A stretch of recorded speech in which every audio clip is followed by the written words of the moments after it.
Good morning. It's great to be here. Thank you, Joy, and thank you, the book club and the other organizations that brought me here.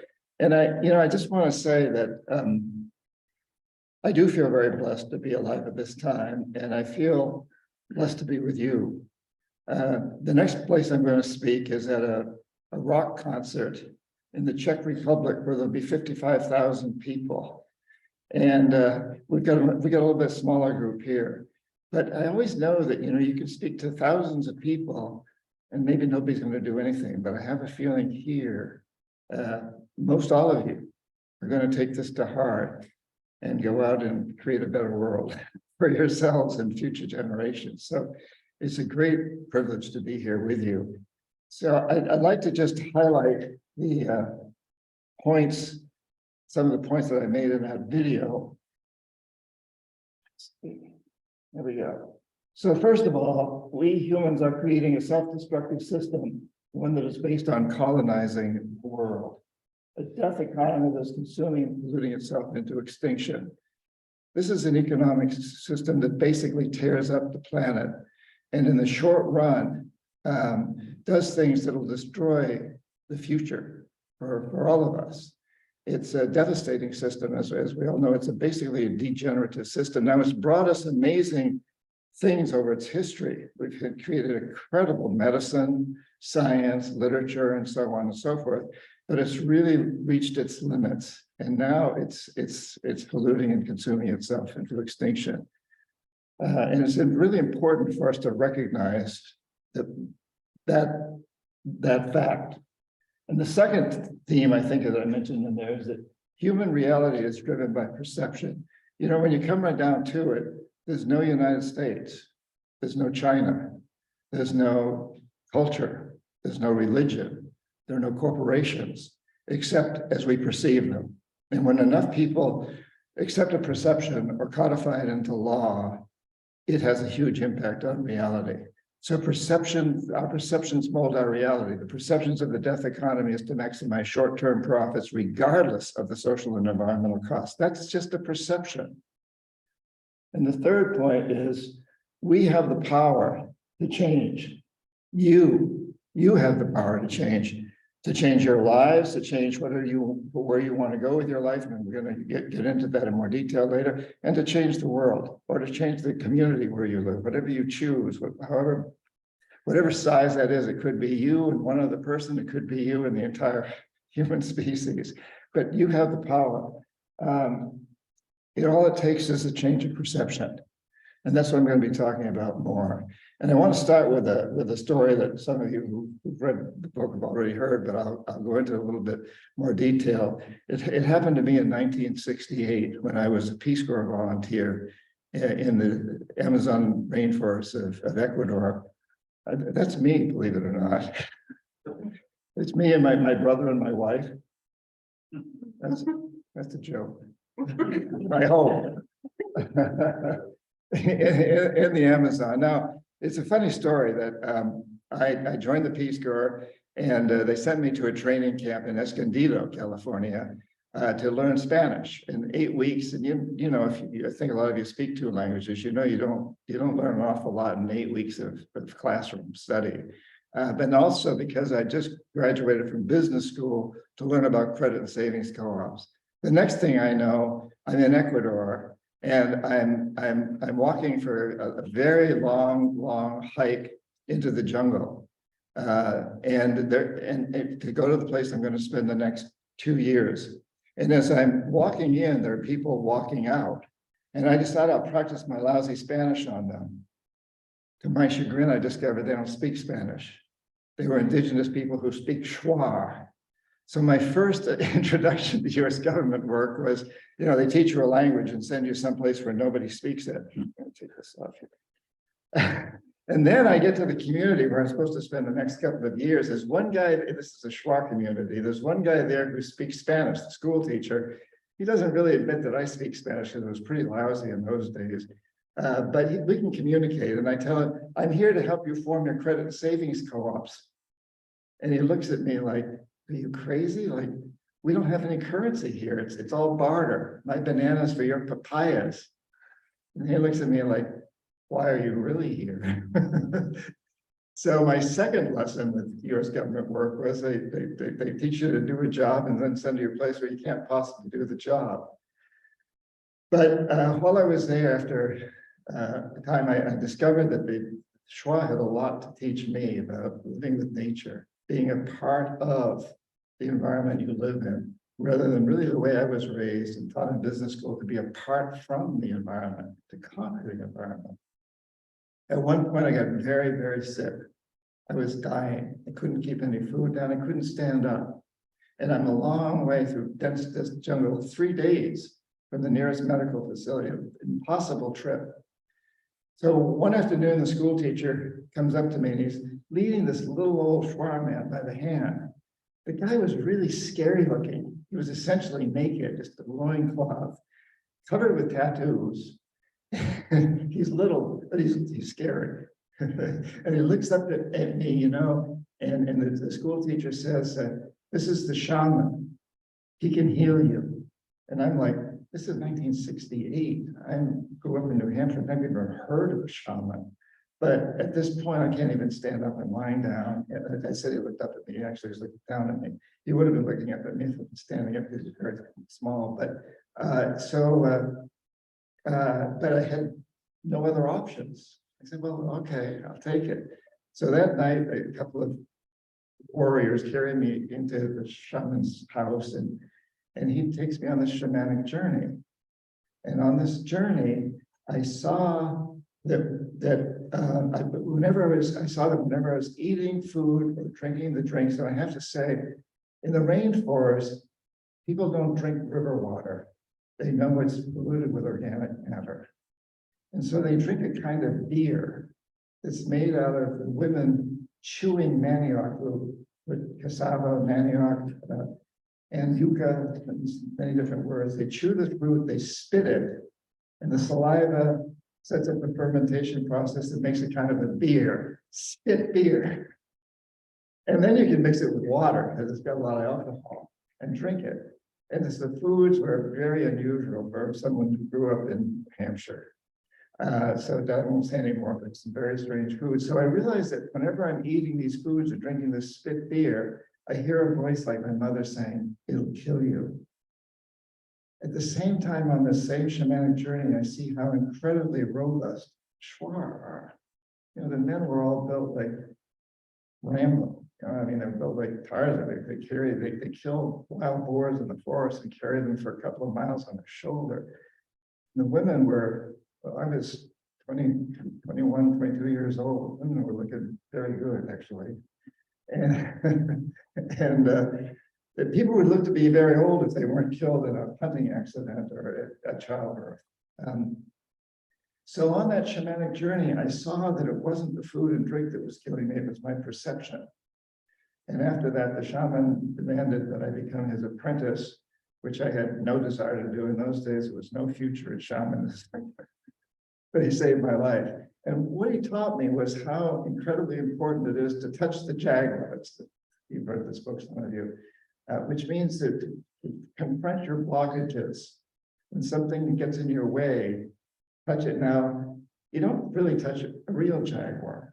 I've been very close to them. I almost ran into one on a kayak a couple of years ago in the same area. It was swimming across the jaguars are water animals, they love the water.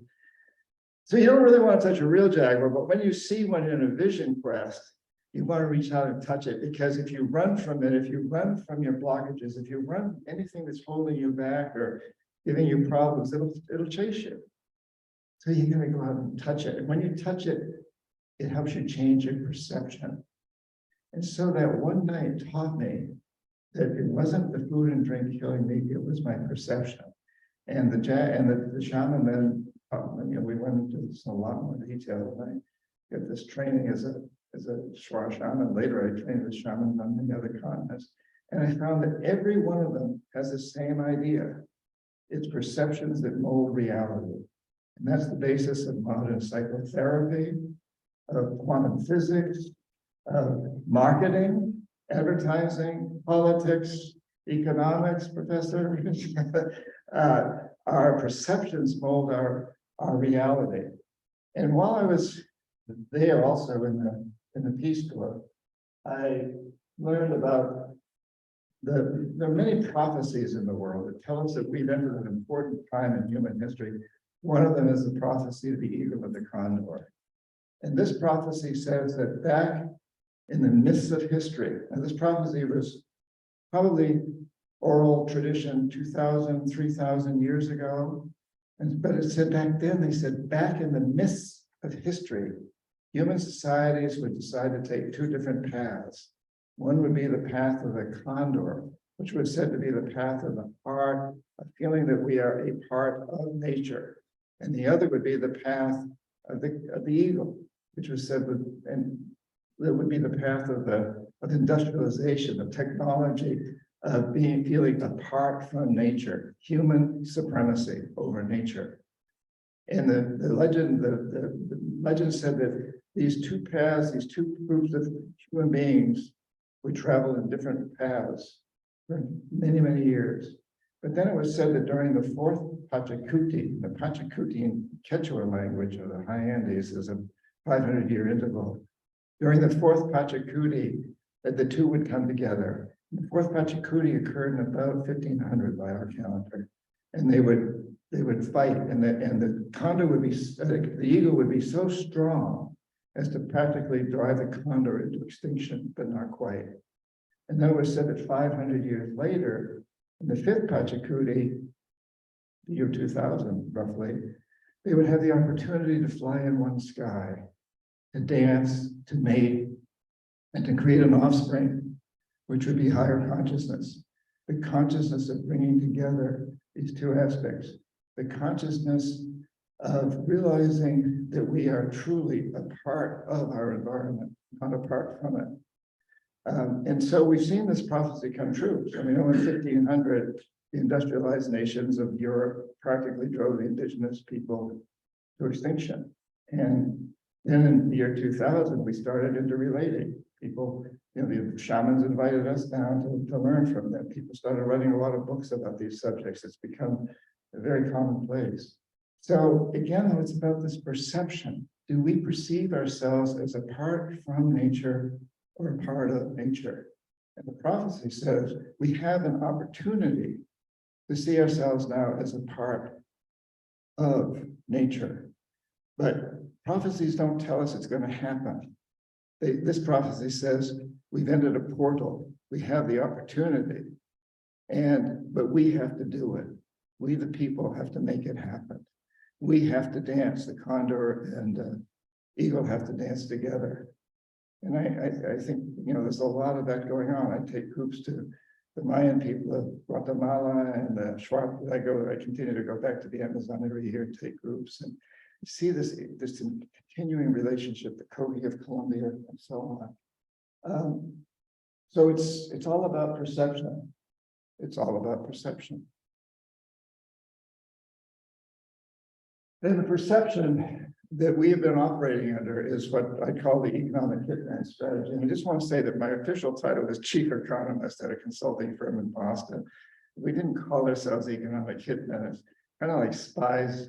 They have fancy titles like commercial attaché at the U.S. Embassy. They don't call themselves, spooks, except sort of tongue-in-cheek. The same here. And so it creates this death economy, this economic hitman strategy, as we've talked about. And its goals are to maximize short-term profits and materialistic consumption, regardless of the social and environmental costs, to control resources, and to dominate the global economy. That was my job.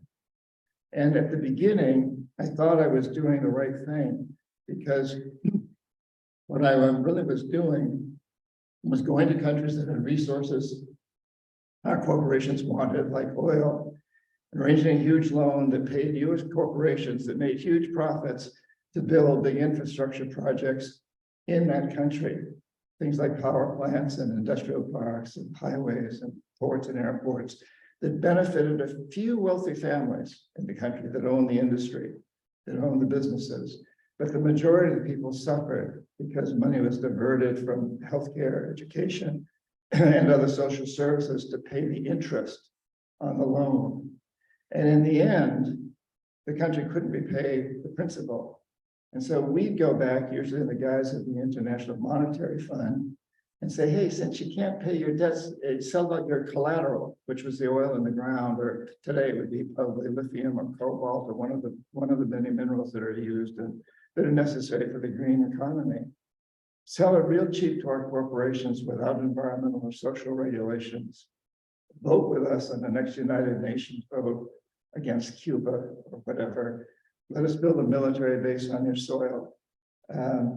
Privatize your public sector businesses, your water and sewage systems, sell them cheap to our investors.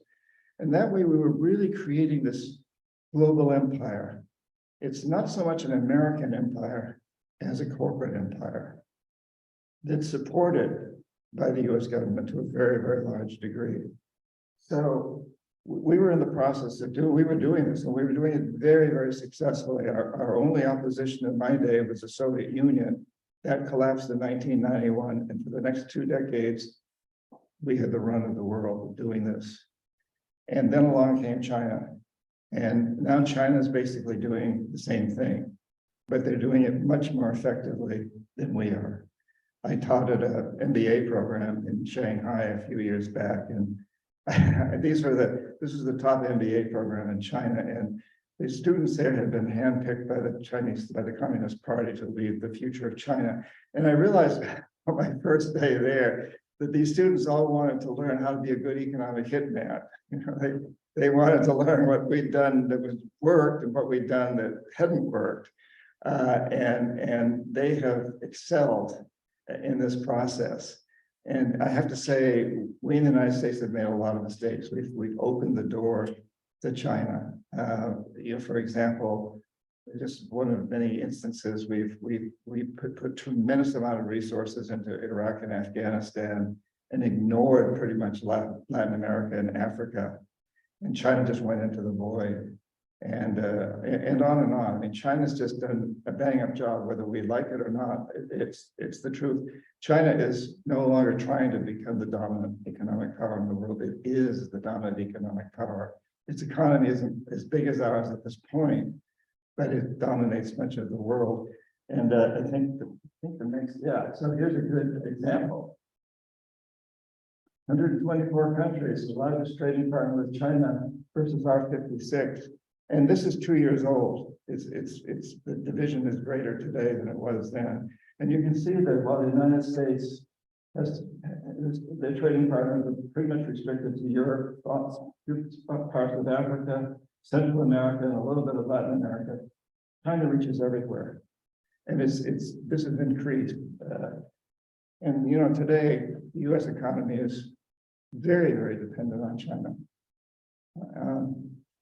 So the fact of the matter is, as I said in the video, it doesn't really matter in some respects who wins this race, because it's a race to disaster.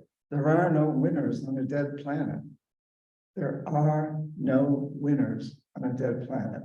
And this process is creating a dead planet, the death economy. So it's really important for us to recognize that China and the United States together create about nearly half of the world's economy, 45%, and the same amount of the world's pollution. If we can't decide that we're going to move out of this strategy and move into a new strategy, the prospects for a future life on this planet as we know it are dim. I'm not saying future life will end, I'm saying life as we know it. So it's so important that we understand this, that this is in your laps now. I and my generation really blew it. You guys got to fix it. That's going to be fun. We'll get into that now. I think, so here's a life economy. And remember, it's all perception. Perception drives reality. And the perception here is based on a goal of maximizing long-term benefits for all life as opposed to short-term profits and materialistic consumption. It pays people to clean up pollution. We're doing that now, inventing processes that mine the plastic that's in the oceans and restore coral reefs and so on and so forth. And that's the next one, is that we have to really regenerate destroyed environments, coral reefs, forests, rainforests, old mine pits. And I am not talking about no growth. I want to make that clear. We have to stop the kind of growth that we've been having. But you don't want to talk about no growth to people who are starving or malnourished. We need to grow systems that help starving, malnourished people feed themselves all over the world, including in the United States. We need to grow economies that will do these things here, recycle, develop technologies and processes that enhance life. We're well on the way. We've been doing it. It's solar, and 10 years ago, nobody would have guessed that solar and wind would be so much more economical as they are today, beating out fossil fuels. But there's so many technologies that we haven't even invented yet. They're just, some of them are dreams in people's minds.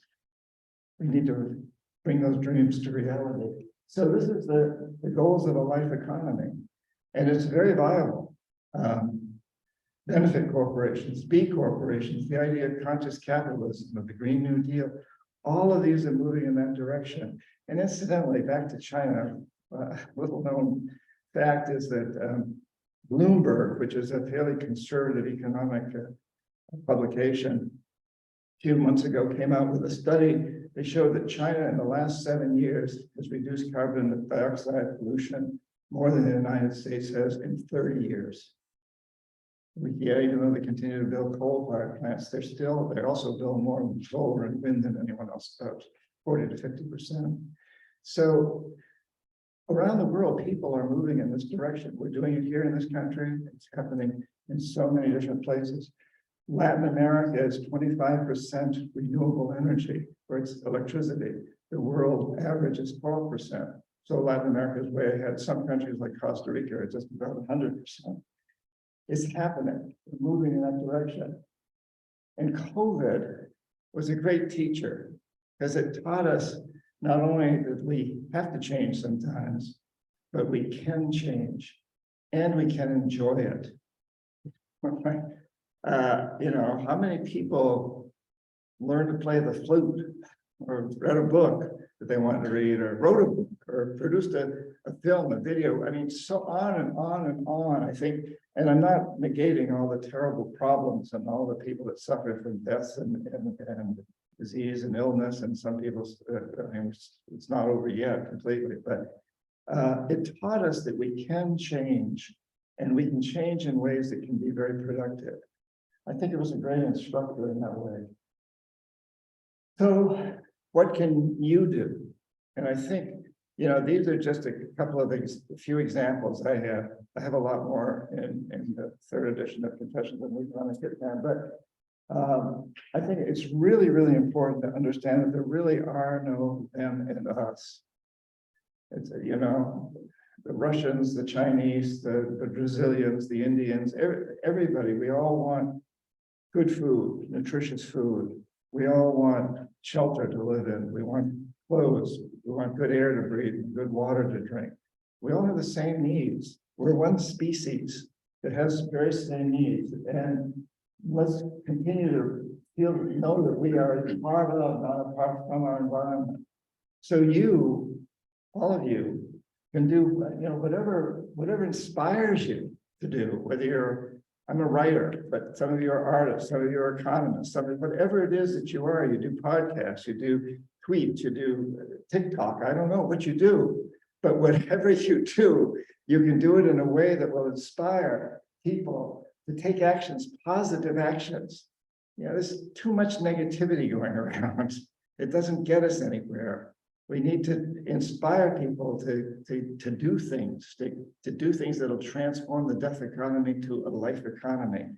I write that you pick your fields, you pick whatever it is you want to do, and to support leaders that take us to what we're calling an ecological civilization, which is a civilization that's based on a life economy and a total realization of our interconnection with our environment.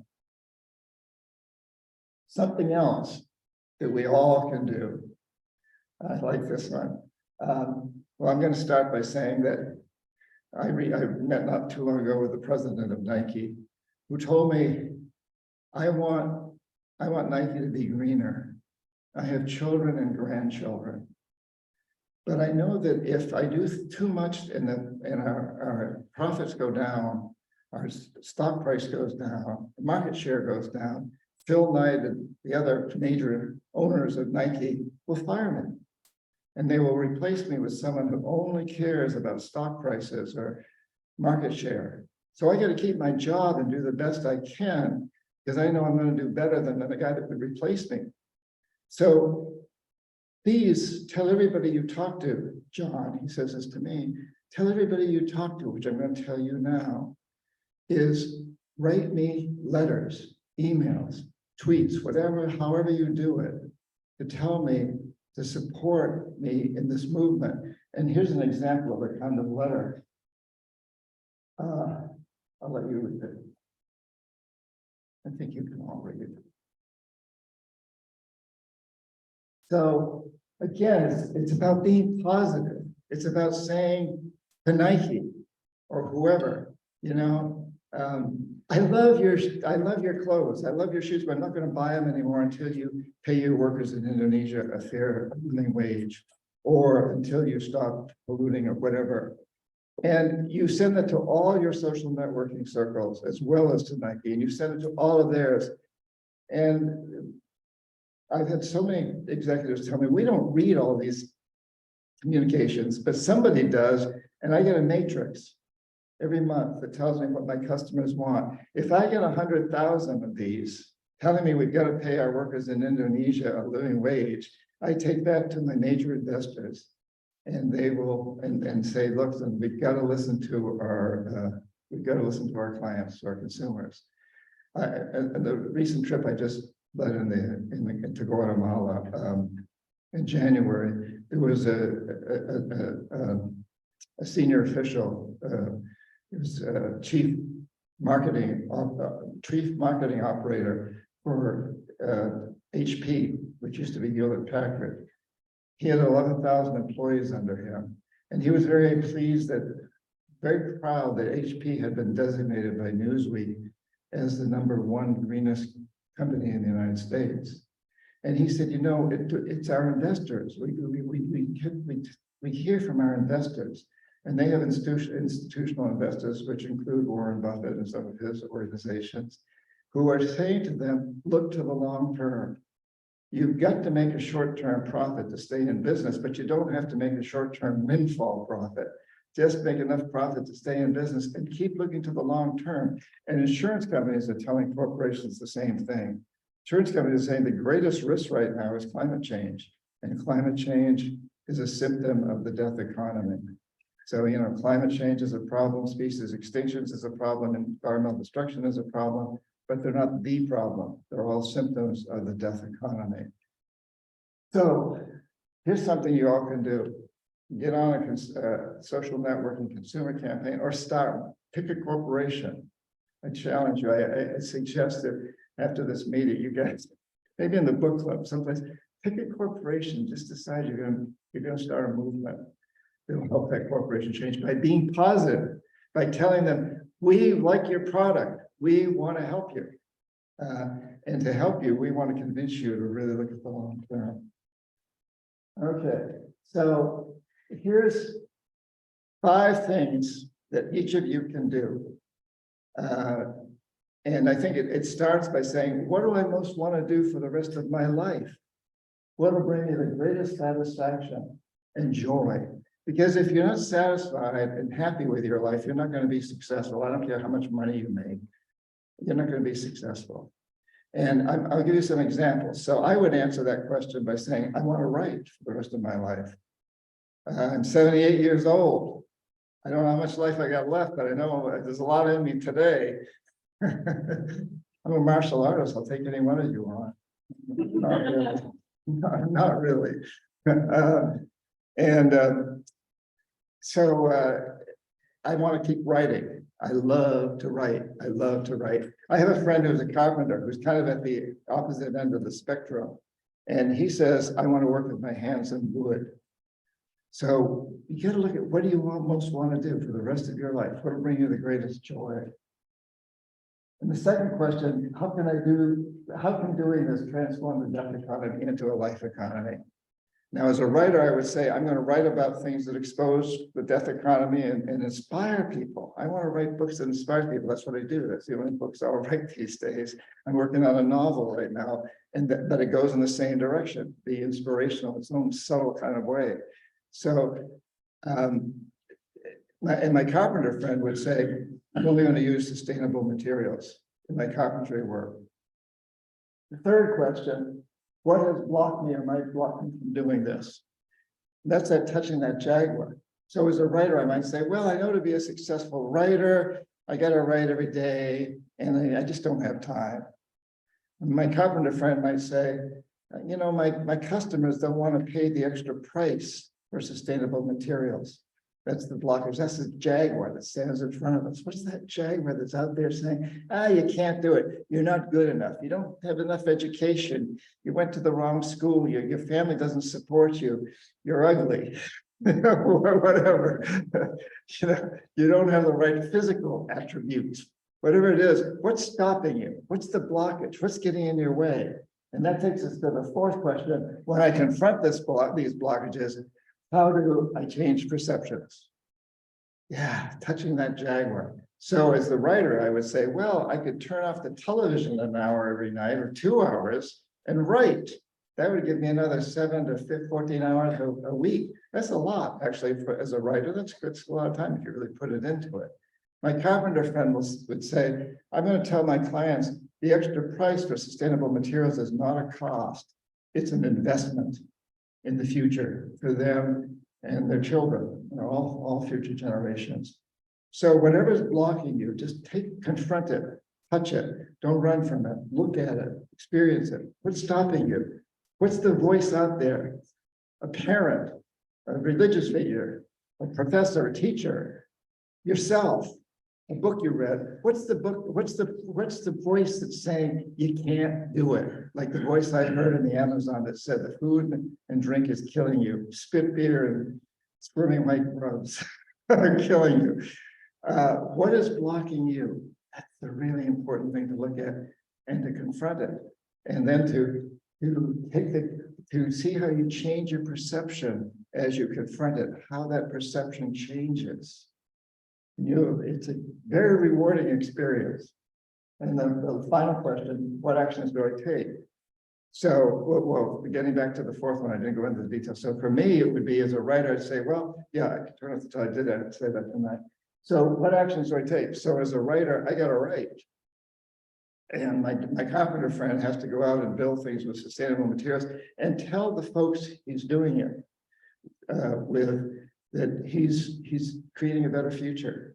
They are investing in the future. Your parents are investing in the future. They paid a little bit more money for this bookcase I built in your room.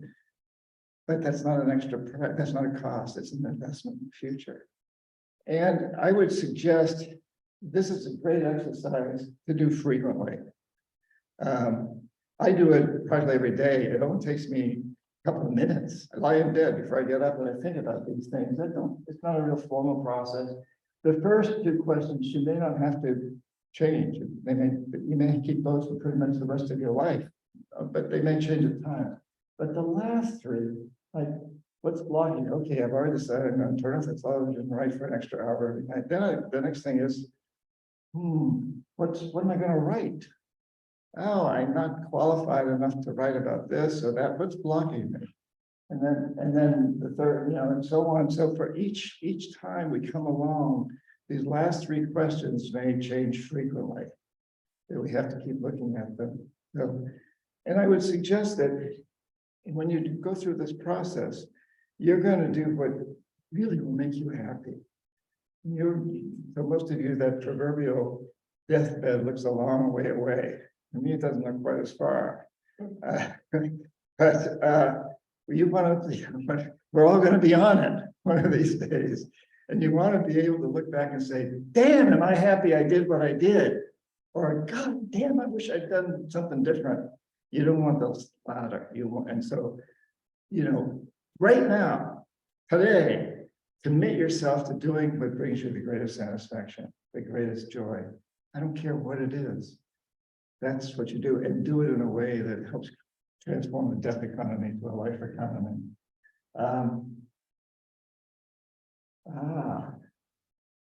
That's also me. Oh, well.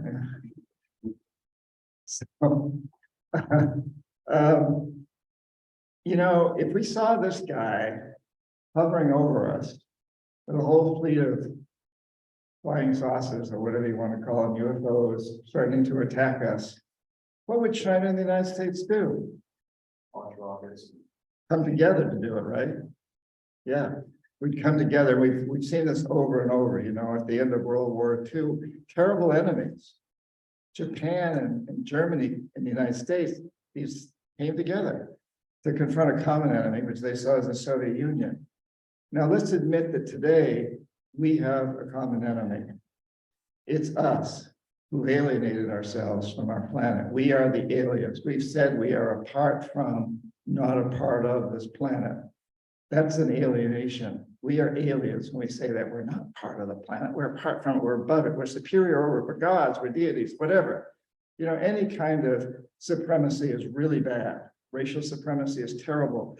But perhaps the overriding arching supremacy issue is human beings. Human beings are supreme over the planet. We've got to get out of that. That's the enemy. So if we can work together with China and Brazil and India and every other country on the planet to understand, we can differ on just about everything else. But let's agree that we've got to overcome this alienation of who we are. And Joy and her husband pointed out to me last night that Ronald Reagan had actually said the same thing back in the early 70s. He made the point that if aliens came down, they would convince us all. I watched the video this morning. Thank you for sending that. And he said, we all got to come together and end war. We haven't done a very good job of that. But I'd say that what we've really got to do is, we end war, because war helps create a death economy. We've got to end this concept of being superior to all else in nature. So this is in conclusion. You can read it. The current strategy is destroying the planet as we know it, whether that's done by China or the United States. Our competition is a race to disaster, but perceptions mold reality. And so we can turn this around. All we got to do is change our perceptions. That's all we got to do on a personal level and on a global level. We've got to change, transform the economy to a life economy. And the most important thing is to impress on you how much power you have. Every one of you, you have tremendous power. You can go out there and change things. And, I write books and I kind of try to work and go on speaking tours and so on. But there's ways, you can you're on committees here at school, some of you, and clubs, and societies, and you can work through those to create change. Yes, you can start a consumer movement right here, right now, after this meeting. But whatever you do, maybe it's just impacting one other person in your family. Maybe it's, serving on the local city council. Maybe it's running for US Senate or running for the White House or whatever. But whatever it is, you have incredible power. We have so much more power than we often realize. And social networking today, which is going through the tremendous throes of whatever and divisiveness, but that'll clear out at some point. And in any case, you're all using it, I know, and it gives you a tremendous voice out there in the world. So I just want to end with a final salute to my editor, who helps me write all my books. And I have to say, I write my books myself, but I have a helper.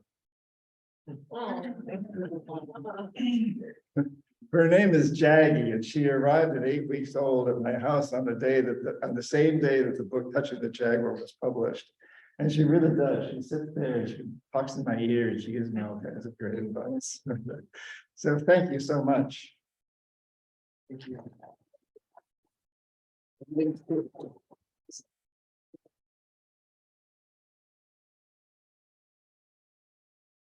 you. Yeah, so we'd like to open it up to questions. Anyone here in the room?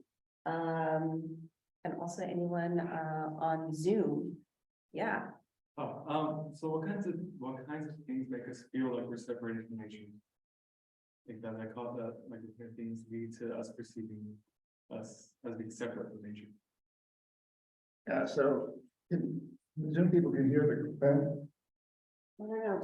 well, the question was, what are the kind of things separate us from nature? They make us feel that way. What's your name? Christian. Christian, thank you. Well, it's different for different people in different cultures. But I think here in the United States, there's so much in our lives that makes us feel that way. You know, I one time, this is just one example, I brought the first time I brought some shamans up from the jungle. And I took them to a grocery store, a big supermarket, and they're like, oh my God, you know, like, how can you, if you're looking, they were looking at cornflakes.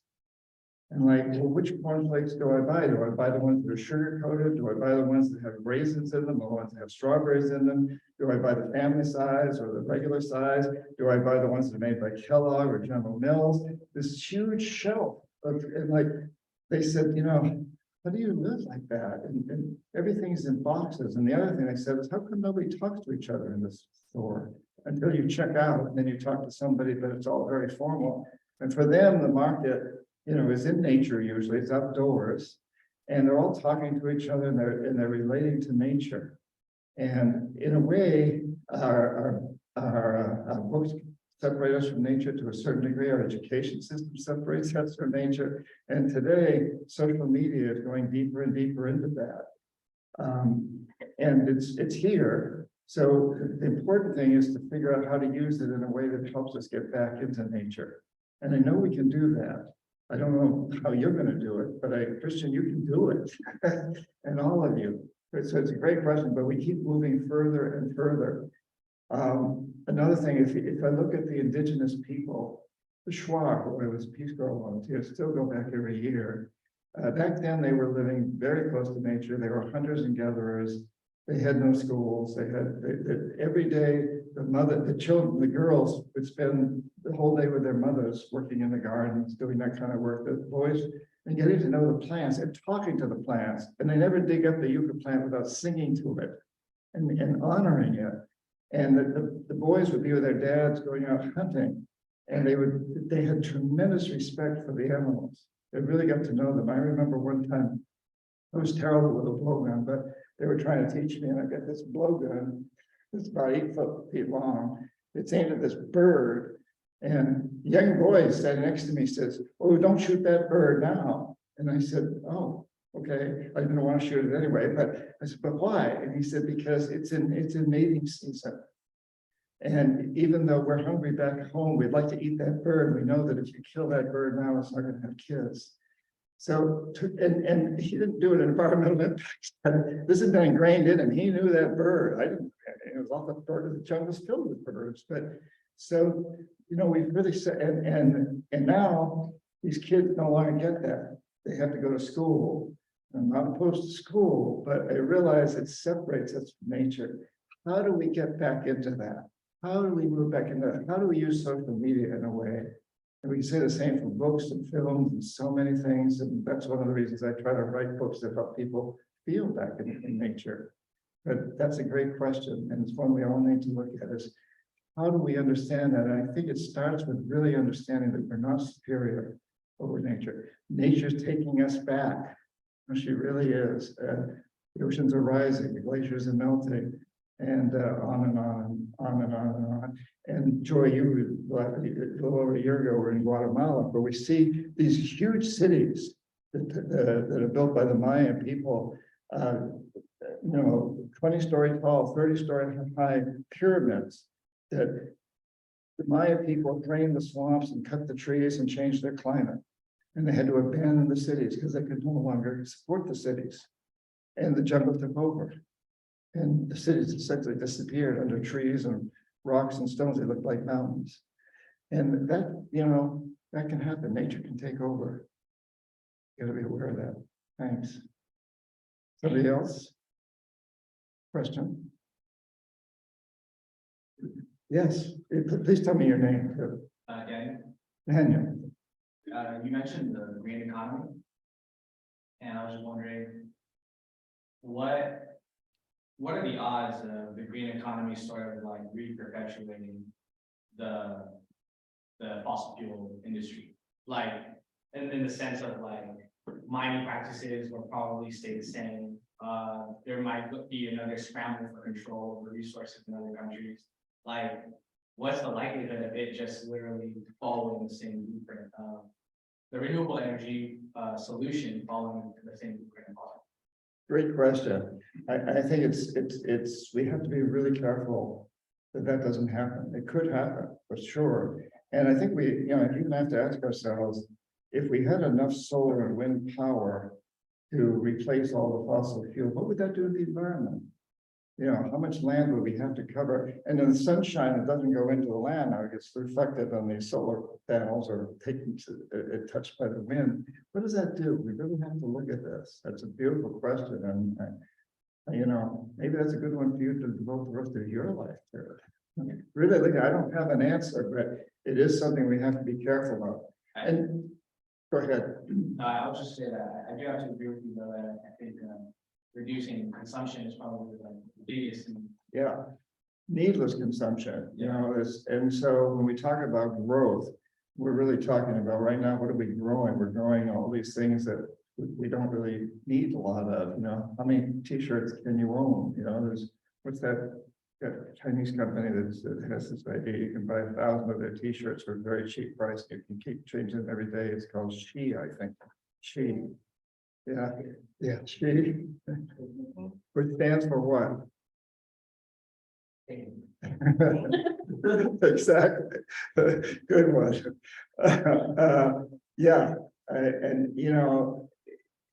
Henry Ford, back in 2000, back in 1914, I think it was in 1904 or 1914, said, if I ask the people what they want, they'd say faster horses.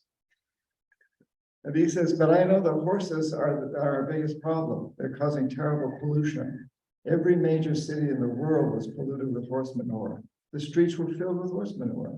They had to plow it into the rivers. Here they plowed it into Puget Sound. New York City, they plowed it into the East River. And all over the world, this was happening. Horse manure was polluting the world.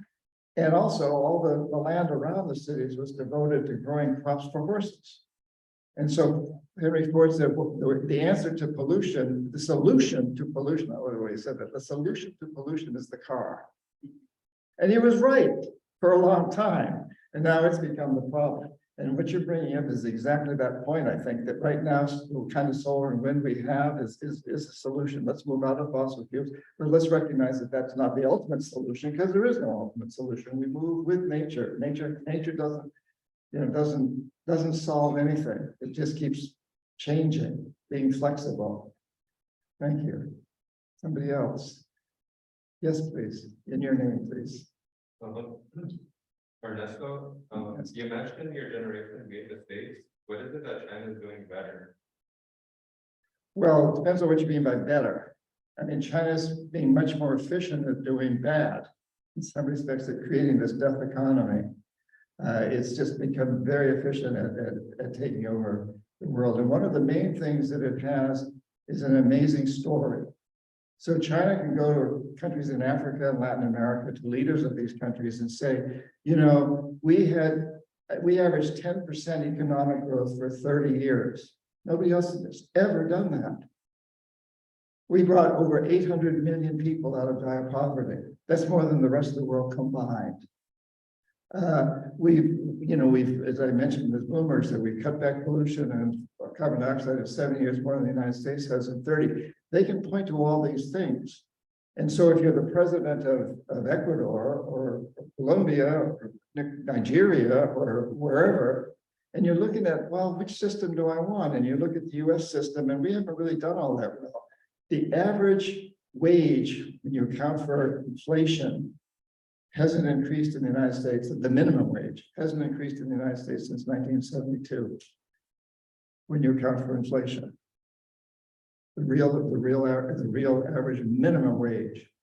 And we've gone from having about, I can't remember, but middle class has been reduced, I think from 60% to 40%. I don't quote me on that one, but significantly. We've seen a huge drop. And also I hear from leaders of other countries. I just came back, spent most of January and February in the Caribbean and Latin America and Central America. And I hear from people there, you know, if the United States is a democracy, we don't want it because you're dysfunctional. And they look at some of the things that are going on in our Congress right now, the whole debt ceiling thing. It's, you know, and I'm sad. I'm a very, very loyal American. I want to say that my family fought in the American Revolution. But I understand that the only way that we can get better is to identify our mistakes and correct them. You know, we've got to do that. And we've got to get better around the world. So the answer is, you know, China's doing better at being bad. But they do have a really good story to tell the world about how they've come out of a terrible situation back under Mao, back in the 70s, in a very short period of time, created an economic miracle. And these students at the Chinese school that I was teaching at said, you know, we have created a miracle in this country, but it's come at a terrible price socially and environmentally. They say, you know, we've got terrible pollution. We students grew up with horrible pollution like you in the United States have never experienced. You don't know what it means to have bad pollution, with the possible exception of LA, which had it for a short period of time, but China's had it for a lot longer. And so these students said, but we've proven we can create an economic miracle. So now we're going to create a green miracle. They were telling me this. We're going to be the greenest country on the planet. That's what they were saying. Will they do it? I don't know. But I came back to the United States, and shortly after that, I was lecturing to like a little over 2,000 MBA students. It happened to be at Cornell, but it was MBA students from all over the country. And I told them what the Chinese students had said. I said, don't you let it happen. Let's have the United States be the greenest country. Let's have a World Cup in green. You know, who can be the greenest country on the planet every year? Let's have a competition to be better, to create a life economy. Thanks, Ernesto. Somebody else, who's next? Yes. I was gonna ask, you speak a lot about like this new life economy versus the death economy. So how can we like contribute to the new life economy when it feels like a lot of the things in the death economy are so common? For example, like plastic, right? A person can get a reusable water bottle, reuse it all the time, but most people, they just get a plastic bottle, they open it and then they throw it away. So how can we contribute to the new life versus not contribute to the death when it feels so common to contribute to the death? Great question. What's your name? Dominic? Dominique. Mhm. Dominique. So I think that's your job, is to get everybody to go out there and get a good bottle that they can reuse and reuse and reuse and forget the plastic bottles. I mean, that's a very important step. And moving into alternative energy, getting off fossil fuels is very, very important. And to recognize that there's problems with everything we get off. Yes, electric cars get us off fossil fuels, but they have their whole new set of problems with batteries and everything else. And as you pointed out, they have, you know, solar and wind. They'll have their problems too. So we've got to keep moving. But if every one of us can fix something, Dominique, go after the plastic bottles. Organize something. You can do it on social media, or you can do it right here in the school and get it started, and get people to carry. Yeah, that's outrageous that we carry around these. We go and buy these plastic bottles. I remember when in the 70s, when I was the chief economist, I had about 50 employees working for me, and one of them was this young woman who was very chic, she was very into being chic. And she was one of the first people I ever knew that would come to work with a plastic water bottle. Everybody else was using the fountains, which they don't even seem to exist anymore. We used to have all these bubblers around fountains, and everybody else was using them. She came in with this plastic bottle, and I remember saying, "That's ridiculous. Why would you buy water?" But it was a chic thing to do. And then people started buying water from Fiji. I mean, can you imagine Fiji water? I talked about this at a talk I gave one time to a group of people in New York, and afterwards I was signing books. This was at a book event. And this one guy comes up to me and he says, "Thank you so much for saying that. I'm from Fiji, and one family owns all this bottled water, and they're depleting the aquifer in Fiji to sell water to people in the United States and make a huge profit off it." Yeah, do it, Dominique, and have fun with it. You got to have fun with it. That's so important. Like, there's always dirty work that you got to do, like this parts. I love writing. It's parts of it I don't like quite as much as other parts. Some of the editing, the final editing, and you get down all this nitty gritty and so on. But that's just part of it. After a really good meal, somebody's got to wash the dishes. So don't expect it all to be fun, but do something that really brings you great satisfaction. Thank you. Yeah, pick it. Just pick something. Every one of you, pick something and do it and enjoy it. And there's nothing that brings greater joy than commitment, especially a commitment that's making things better, not just for you, but for other people. Someone else, who else? Yes, in your name, please. No. Wendy. I understand that we can provide change.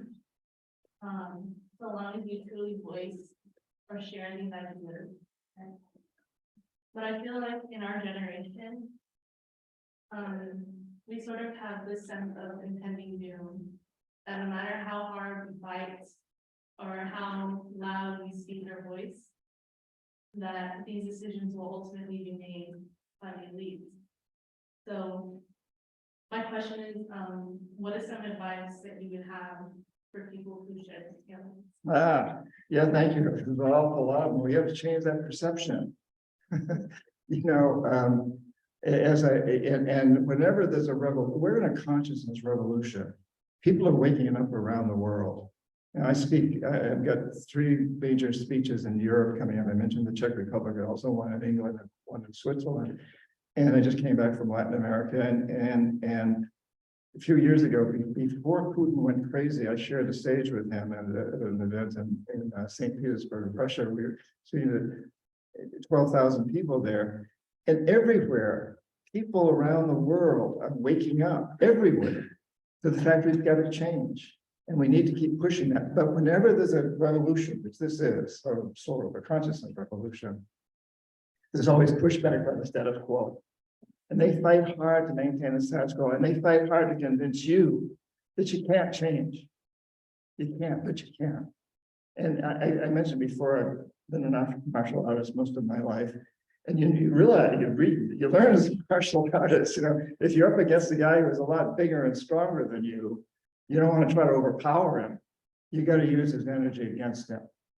And that's what we do with this. I think it's just really important to understand that they are resisting us so strongly because they know we're right and we're winning.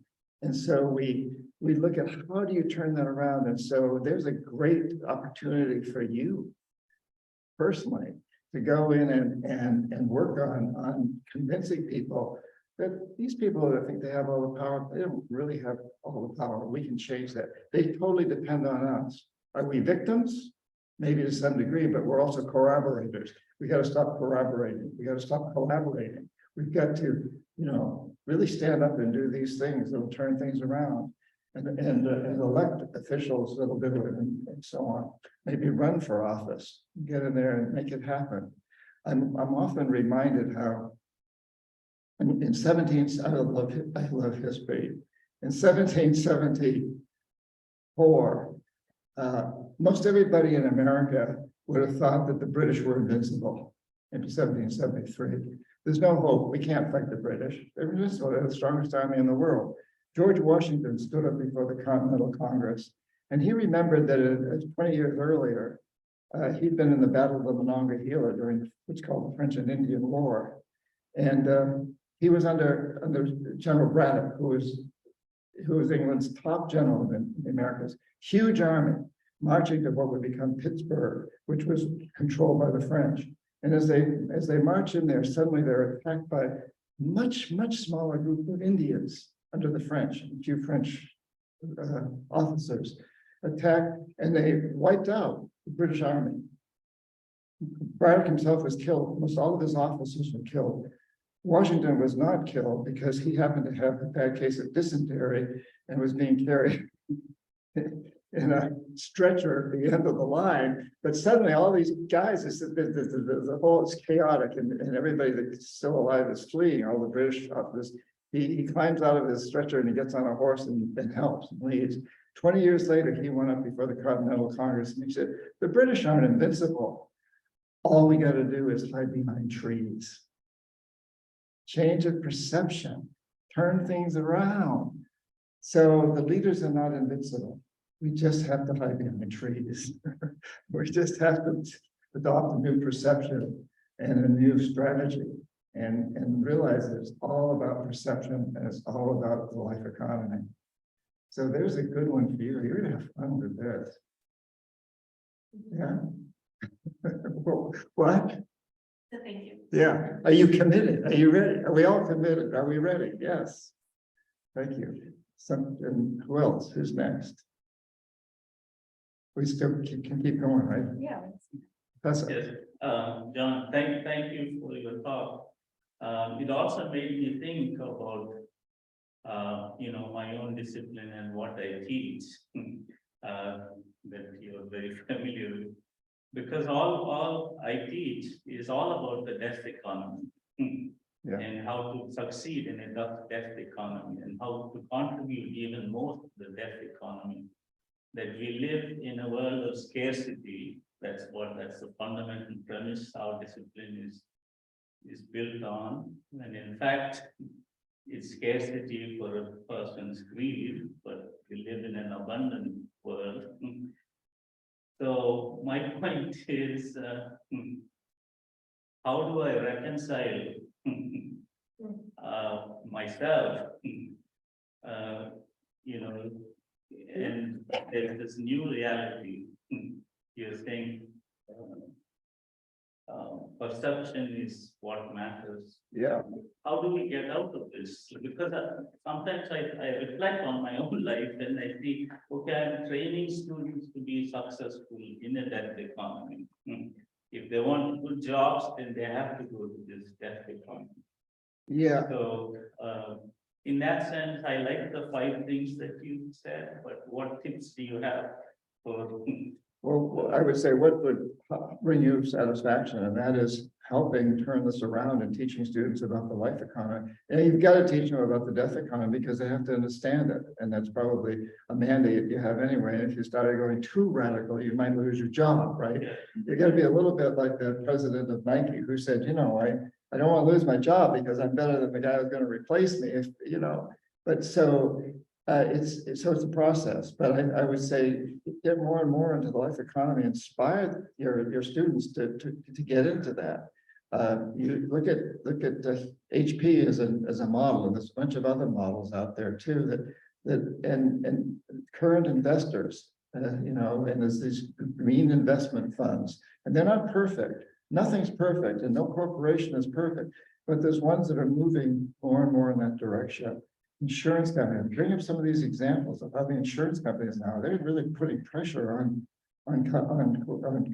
corporations. Banks are doing the same thing. Like, we know we've got to look at the long term, and we know the hurricanes are getting worse. The fires in California are getting worse. The droughts and floods are getting worse. That's a huge impact on investors and insurance companies. I think you can drift more and more into teaching about that while also teaching about the death economy and pointing out that it's taken us down a dead end road. Dead end road. Yes. So, I think this will be fun. Get them to read books about this subject. especially mine. There's a lot of them. I have a really good friend, David Corton, who wrote When Corporations Rule the World. He lives on the same island as me, up near Seattle. And we have lunch once a week. He's now 84, I think. We have lunch, and he's still going strong. But he was a professor at Harvard Business School, and he says the best day of his life was when he quit Harvard. He said, I can't teach this stuff anymore. And it was a long time ago, and they were very inflexible. I think today you still got to be careful, but schools are a lot more flexible. And I think this one probably especially. I think here, I love the fact that we've got students here that have experiences in life different from those, probably for the most part, that Harvard students have had. And these are our future leaders, and you're in a great position to help them understand the problems of the death economy and the opportunities of the life economy. Because it is exciting, and it is not about stopping growth. It's about stopping destructive growth, and it's about growing the things that we really need to make this world a better place. I think that's really important to me, because I can't tell you how often I hear people say, don't you think we've got to stop growth? Yes, the kind of growth we've been having. No, we don't want to stop it. We want to grow in new areas. Thanks. Who else? Next. Yes. Yeah, I was wondering, I haven't read Touching the Jaguar yet, but I was wondering, what was your moment that you came to that realization that what you're doing was, or like when you did that one day, from what your job was to what you were. Okay, a story. Yeah, so for the first, I was an economic hitman for 10 years. The first 7, I believed in what I was doing, because if you look at what business schools teach and economics teaches and the World Bank teaches, it teaches that if you want to help a poor country, you want to invest a lot of money in infrastructure. And you can show that when you build electric power systems and so on, the GDP, the gross domestic product, grows. It does. You show that. And so I believe this. But Omar Torrijos, who was the head of state of Panama at the time, he would not buy into this at all. He ended up being probably assassinated. He was never proved it, but anyway. But he was a good friend of mine, and he showed me, GDP is only a measure of the rich. GDP is not a measure of overall prosperity. It's a lousy metric. It measures how well the rich are doing. And here's an example. In the United States, we have 3 individuals who have as much wealth as a little more than half the country. 3 individuals. If those 3 individuals made 10% on their wealth last year, and half the country lost 3%, and the rest remained the same, we'd show an overall growth of almost 4%. It would look as though everybody benefited. But the fact of the matter is only 3 individuals and their families benefited. Everybody else either lost or stayed the same. And those are the measurements that we use, that's reflective of measurements we use. So it took me, after 7 years or so, I began to understand this. But then I was kind of trapped in the system. I was making a lot of money. I come from a teacher's family in rural New Hampshire. We never had a lot of money. My dad taught at a boys' boarding school where I was surrounded by wealthy kids all my life. I'm jealous. Hear their stories of going to Paris and Istanbul and Buenos Aires and so on. And now I'm doing all that. And I'm being paid to do it. And so once I learn that what I'm doing is wrong, I don't want to admit it. I don't want to touch that Jaguar. So for 3 years, I kept doing it, but then I kept thinking about it. And I took time off and rented a vacation and rented a small sailboat in the Virgin Islands, Caribbean. And I anchored it one night and I rowed ashore to St. John Island and I climbed this hill to the ruins of an old sugar plantation. I had a 6-pack of beer with me and I carried it up there and I'm sitting up there surrounded by bougainvillea, these beautiful flowers, there are birds singing in the trees. I'm looking out at the sun setting over the Caribbean. I'm thinking, God, am I lucky? This is idyllic. And then it struck me that plantation was built on the bones. Thousands of African slaves. And then I thought about how the whole hemisphere is built on the bones of millions of slaves, and that includes ones from China and the indigenous people of the United States and many others. And then I had to admit that I too was a slaver. I was enslaving people in debt. That was my job, to get countries to owe us so much money that they had to do what we asked them to do. At that moment, I decided never to wouldn't continue. And I went back a couple of days later to Boston and quit. And then decided to devote the rest of my life to trying to use what I've learned to turn things around. I felt a lot of guilt, remorse, but I also felt that, you know, I mean, I was doing what I've been taught to do. And what you think, what we teach us, what we teach you to do. And now it's time for me to get out there and expose it as much as I can. Thanks for asking it. I turned that simple question into a long story, but thank you. Who else? Yes. So I feel like the death economy kind of creates an illusion of like necessity. So I was thinking about this with other people's questions, with Shein specifically. So you mentioned like terrible labor practices and not paying living wage. And I felt like, you know, these people working there, you know, they feel like they need to work there in order to survive. And then someone like an economy professor, you know, they need to teach about this death economy in order to survive. You know, and I feel like money is probably the biggest motivator to, you know, reinforce the death economy. So I feel like, you know, I was just kind of wondering, like, how do you escape that? Like, how do you turn away from that? And how do you convince other people to turn away from that? Yeah, and first of all, I don't think my job is to convince people on an individual level. It's to write about this in general, but I think that may be your job.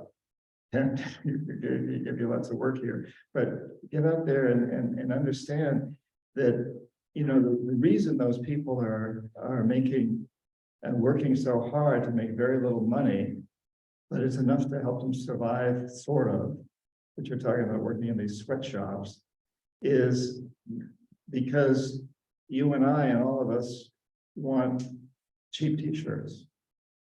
And so really what we have to do is, well, what's important for us to do here is to let people know that these, what, you know, experts called external costs. So the cost of the suffering that those people go through in order to produce cheaper t-shirts, and knowing that they will be fired if they get sick, they can't take sick leave. It's like, what, sometimes they only get, you know, like 2 different bathroom breaks during the day, terrible conditions. But that's all because we want inexpensive things. So it's really important that we spread that word that we need to pay more for a lot of this stuff, and we need to make sure that the people who are making it get paid. It shouldn't just go to the profits of the big companies. So how do we do that? How do we keep getting that word out? We keep getting the word out. And I think that, you know, in the economics profession, it is to start turning things around and not losing your job in the process, because that doesn't do any good, but to keep sort of, you know, to keep moving and turning things around and keep exposing these systems and understand that we are the causes of so many of these problems. It's not them, you know, we are part of this process. And whenever we buy into the idea that, you know, I had somebody come up to me after a talk I gave one time and say, you know, why shouldn't I make as much money as Bill Gates so I can give money back to charity? My answer was, well, Bill Gates screwed an awful lot of people in the process. Microsoft, you know, was thrown out of Brazil because of the way it was exploiting people. And so the idea would be to help competition, but Microsoft did everything they could to put down competition. They would have been better off, we'd all be better off if there'd been more competition, if there'd been better, more products. So that idea, don't just go out there and maximize that short-term minimal profits, but work toward turning things around. Yeah, so it's keeping the word out, letting people know. External costs, you know, if we could just incorporate external costs into all of our products, everything, a lot of these cheap things would be more expensive. And some of the more expensive things then would be less expensive than what's the cheap things today. If that makes any sense. So just keep getting the message out and sending these emails out. And I have to say that, you know, if you decide to buy something, let's go back to the Nike situation. And I don't mean to pick on Nike, but actually I don't, you know, anyway. And you decide not to buy something from Nike because it's less environmental than some other company that you're going to buy it. If you buy it from the other company, it's really important that you let Nike know. Send them an email. I'm not buying your products anymore. I bought from this other company because they're more environmental than you are. And let that company know, I'm so glad I bought from you. You're not perfect, but you're better than Nike. You do. I appreciate the fact that you're trying harder. We all need to participate in this. Not up to the next guy. It's up to all of us. Thanks. Somebody else?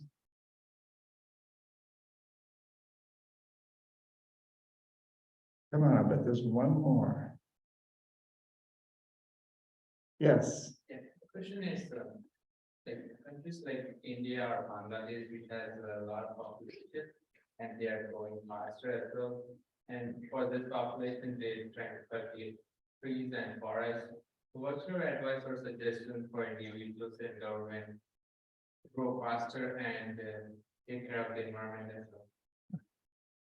Wow, yeah, it's a very challenging situation when you've got things like that. But you know, in a way,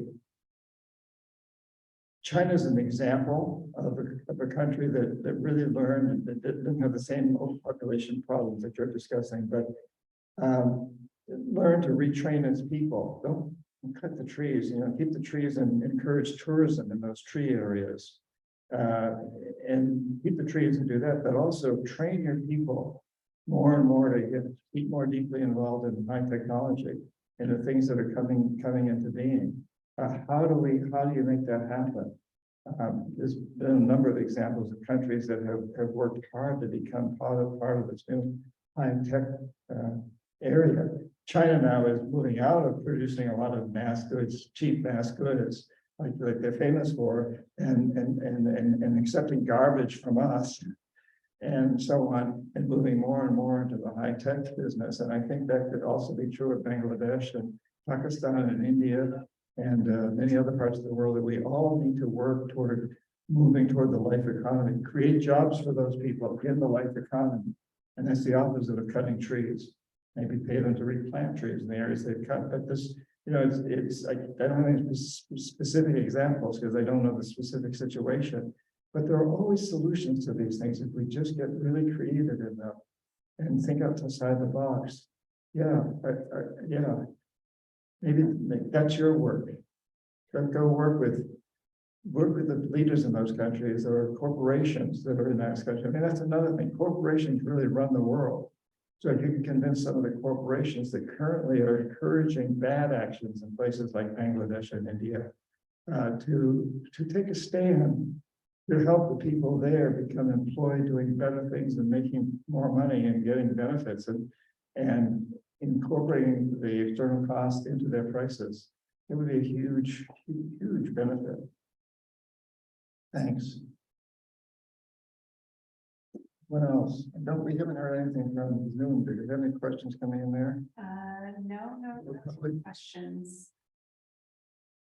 Those are questions. I got plenty of time, but you guys are all students. How long can you stay here? Yes. I did want to ask, what would you say to someone who is enduring so many blockages in their life, so many barriers, don't have faith, because they just feel so overwhelmed with it all, to the point where they just push it to the side and avoid it? What would you say to that someone to like get them out of that? Pick out, yeah. Go back to that first question, say, what do you most want to do for the rest of your life? And pick out one jaguar that's blocking you. Pick out one. Don't look at all of them, pick one. And it doesn't necessarily have to be the biggest one. You know, that was a good idea of picking the lowest fruit first. But pick one and go for it, touch it and change it. And once you've done that with one, you'll find the next one to be easier and the next one easier. Yeah, multiple ones, you know, if you look at them as, how do I solve all these problems? No, you can't. You gotta do one at a time. It's like a car mechanic, the car is broken down, but what's one thing I gotta do first? And go for that. So, but be guided by what it is you most want to do for the rest of your life. And what's one of the many things that are blocking you, and then really touch it, go into it, investigate it. Why is it stopping you? And when you change your perception about it, how can it turn you around? Yeah. You want to name one of them right now? They're quite personal, but, I really like your input. Okay. Thanks. Yeah, don't let it stop you. Just take one thing at a time, one step at a time. Truly, and that's the way to do it. And I run that. I run into that in writing all the time. How do I move forward with this thing I'm writing? What's the next step? And oh my God, there's so many angles that I could take. Well, I got to pick one of them and work on that one, and then I can go and look at some of the others. Thanks. Anyone else? Hey. I was just wondering, what are some solutions to organize and grab with the inner air? What are some of the solutions? Yeah, what are some solutions, some examples, what the nations can do? Well, again, it's different for all different nations, but for this particular one, the United States, I think, it's really important that we get off fossil fuels, because that's a huge pollution problem here. And it's about big industry getting off of it. It's about plastics, that's not fossil fuels, but that is using oil and gas. I guess that's how I should say it. So plastic is made out of oil. So we got to get off plastics. You brought that up with water. With factories, in the production and producing plastics? Yeah, or it's the consumer that we say we don't want it anymore. That we go out and we buy little metal bottles or whatever, or it could even be a plastic bottle that we're going to keep reusing and reusing and reusing. That's better than continuing to buy new plastic bottles. But it's not us, it's the consumer. We have to make the demands. And when we make the demands, they happen. It happens. You make the demands, it happens. And to remember this about perception. So right now the perception is, oh, it's just a plastic bottle. What the hell? I'll buy it. But no, we change that perception. It's not just about that plastic bottle. It's about what that bottle represents. We change that perception and we keep doing it. And then we get off fossil fuels, we get off oil and gas by letting people see that that's where we have to change. I have a friend who, a number of years ago, decided that she wanted to impress her neighbors and so how environmental she was. So instead of drying her clothes in a dryer, she put them out on the line. This was up in the Bay Area, San Francisco, and it was just to impress her neighbors. That's why she did it. But when she'd done it, she took that first step, and then today she devotes her life to writing programs called Awakening the Dreamer programs of the Pachamama Alliance, where I'm a co-founder and board member. It's a nonprofit. To writing programs that get distributed to 87 countries now. Video programs primarily on how to become more environmental. So she moved from this one step to impress her neighbors to having a huge commitment and turning this around on a global level. I think we start with something small and that encourages us to keep going. It's every success that we have and every obstacle we overcome helps us understand we can overcome more obstacles. I'll have to say, this is a little bit of an aside, but so Confessions of an Economic Hitman was rejected by 39 publishers. I got 39 rejection letters. Can you imagine? And but I didn't give up. And I kept telling myself, and I had an agent who helped me, a friend who helped me. And we kept telling ourselves, well, wait, we just got another review. Oh, Penguin just rejected this book. And I'd say, well, I think maybe the editor that read it had just had an argument with her husband at breakfast and was just in a bad mood and just threw everything in the rejection pile that day. Or whatever. I'd come up with these to change my perception that I wasn't a failure. That because publishers were rejecting the book, it didn't mean the book wasn't good. It didn't mean that I wasn't good as a writer. It simply meant that they rejected it for whatever reason. And then the 40th publisher published it, and almost immediately it went to the New York Times bestseller list, stayed there for 72 weeks. It sold several million copies now in 38 languages. And the editor at Penguin House who rejected it, one of them got fired for having rejected the editor-in-chief. And eventually Penguin bought the paperback rights and took it out in a bigger arena. So don't, hang in there, whatever it is, and don't let yourself be discouraged by obstacles or rejections. One more question. I had read in this book that you had seen a jaguar that had swam past you in like a canoe or something. Did that like, was that a metaphor? Like, could you really see like a cat? Yeah, I got a picture of it on my. You can't see this, I guess. You can't see this, but anyway, on my screensaver, there's yes, I've seen jaguars quite a number of times, but this particular one, I was kayaking in this river where we take people on trips where you're going in a couple of weeks. And I came around a bend in the river. And there's this huge jaguar swimming across the river. They love water. They're fishing paths. And I had to back paddle on the kayak because the current was taking me right into her. And and I do have this picture that everyone wants to see. It's on my computer. We don't have my computer hooked up here, but and, it was very cool. I mean, I'm like, I don't want to hit this. I'm not going to hit this animal. But she kind of looks at me like, what are you doing here? This is my river, and then she climbs up on the bank of the river and she shakes herself and she looks at me again with, it's kind of, I interpreted it as a distasteful look, like, what are you doing here? I don't care, She runs into the forest and a whole bunch of birds fly out of the trees that are terrified by her and practically hit me in the kayak. And and then I continued up the river. This is the river where freshwater dolphins live. They're called the pink dolphins of the Amazon. There are a whole bunch of them that I now see up the river. And she might have been actually wanting to go after them at some point because the big cats will do that. Yeah, and then I come back down and I see her shadowy figure up in the jungle still walking around up there. But yeah, they don't like to be seen. We see their tracks a lot, fresh tracks, but they would figure they're watching us. But the jaguars, they don't aggressively attack people. And they don't want to be seen. They stay out of the way pretty much. But if they're in the river, they can't get away. So yeah, I got a picture to show you afterwards if you come up. Thanks. Yeah, so anybody else? One more story that sort of that goes back to some of these questions. I was an English major in college when I first went to college.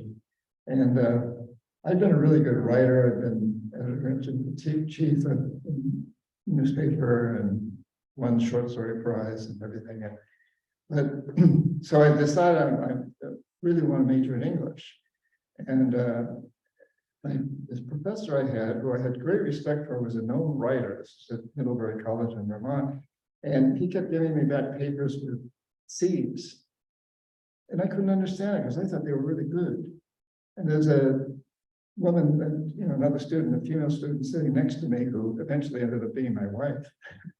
And she kept getting A's.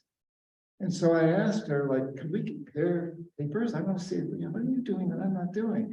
And we did, and we both agreed that mine were better than hers. And I went in and talked to the professor, and he said, you need to stop flirting with that girl that sits next to you. And you need to be more conscious and conscientious. And I wasn't actually even, I was very shy. Growing up in this boys' prep school that my dad taught it, I didn't even know how to, I was afraid of women. I was shy. And so, but he's like accusing me. And he kept giving me C's still after I talked to him. And I finally quit. I quit college. I was so distressed that I quit. And I went to work for a big city newspaper in Boston, Hearst newspaper, and I love that. And I'm basically writing captions, but not a lot of serious writing, but I'm around all these reporters and people, and I'm loving it. And I probably never would have gone back to school, except the drafting after me. This is the Vietnam War. And I kind of agreed with Muhammad Ali, who said, you know, they ain't never done nothing bad to me. I don't know any reason why I should go over there and try to kill them or be killed by them. That was exactly my attitude at the time. So I joined the Peace Corps, which was draft deferrable. And well, sorry, first, so to avoid the draft, I had to go back to school first. And so I quickly enrolled in Boston University, and I could continue working full-time at the newspaper. And so I did. And then when no longer was school draft deferrable, that happened in my senior year, in my last year there, it was no longer draft deferrable. I decided to join the Peace Corps. But when I went back to school, I majored in business because I didn't want to be rejected as a writer anymore. That teacher had so discouraged me from writing that I just didn't want to do it anymore. Decided to go into business, go into economics. And where you could do some writing, but it wasn't the same kind of writing.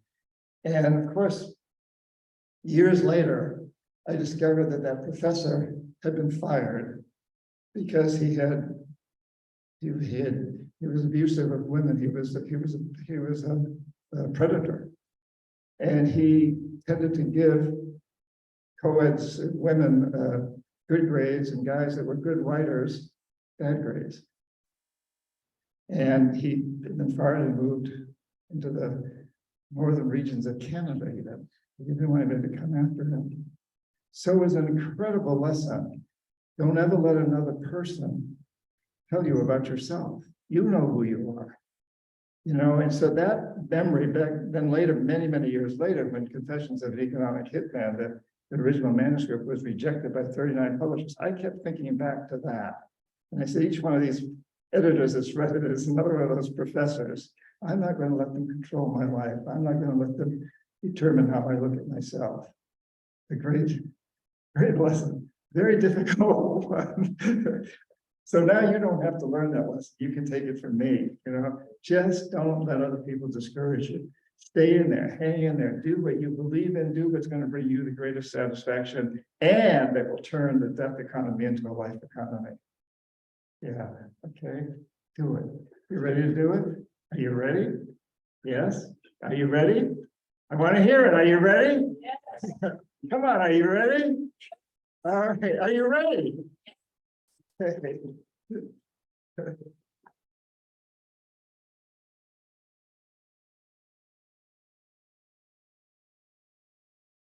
Thanks so much, everybody. That concludes the talk today. Mr. Perkins has offered generously if anyone wants to come down and chat with him. You can come down and do that now. John. So thanks again, everyone. Have a great day.